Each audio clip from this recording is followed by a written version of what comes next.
80 বছরের একটা লোক নিশ্চয়ই শখে ভিক্ষা করে না। তবে আমি যতটুকু পারি, আমার মন আছে, আমার মন মানসিকতা আছে, আমি আমি চেষ্টা করি আর কি, সবসময় এখনও করবো। সামনে যদি আরও বন্যা বেশি হয় বা ঢাকায় যদি হয় এটার ব্যাপারে, এবং সবাইকে আগে আসতে হবে। আর যারা মানে অঢেল অর্থের মালিক, আমরা অঢেল অর্থের মালিক, কিন্তু আমাদের অনেক ইচ্ছা আছে।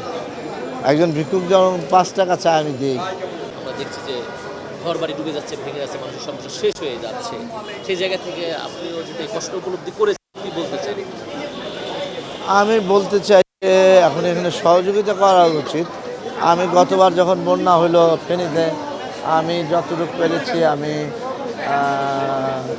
এটা বলা আসলে বলা উচিত না, যতটুকু আমি সহযোগিতা করেছি, টিএসসিতে এসে সহযোগিতা করেছি। তো এখন চিটাগং গিয়ে আমার সহযোগিতা করা সম্ভব না এই বয়সে। চিটাগং গিয়ে পানির ভিতরে ডুবাডুবি করা আমার জন্য পসিবল, মানে আমার শারীরিক অবস্থার কারণে।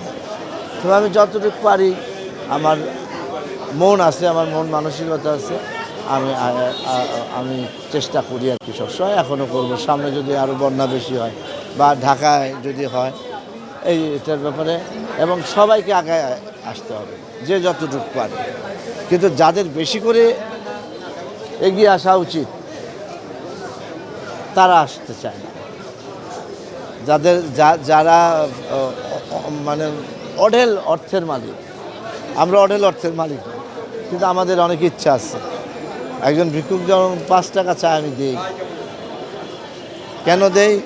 মনে করি যে না, অনেকে মনে করেন এই করে সেই করে, অমুক করে, এই খায় সেই খায়, আমি এগুলো চিন্তা করি না।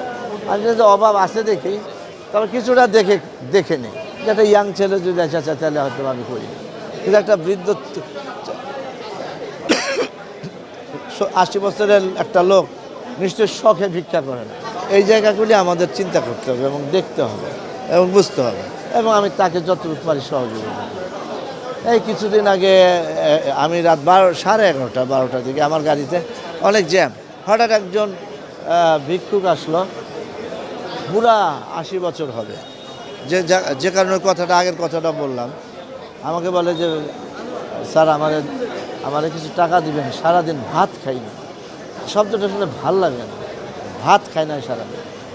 এমনি পাইতে আমার 2টা টাকা দেন একদিন, স্যার আমি সারাদিন ভাত খাই না। পরে আমি 200 টাকা দিচ্ছি। দেওয়ার পরে আমি যখন আসছি, তখন আমি চিন্তা করলাম যে এই যে আমি আজকে 200 টাকা দিলাম, কালকে তো আমি এখানে আসবো না, কালকে 100 টাকা বা 200 টাকা ও কই পাবে, কালকে কী খাবে। এই আমি এসে রাত্রিবেলা এটা নিয়ে আমার ঘুম হইলো 4টার সময়, মানে এটা নিয়ে আমি চিন্তা করলাম।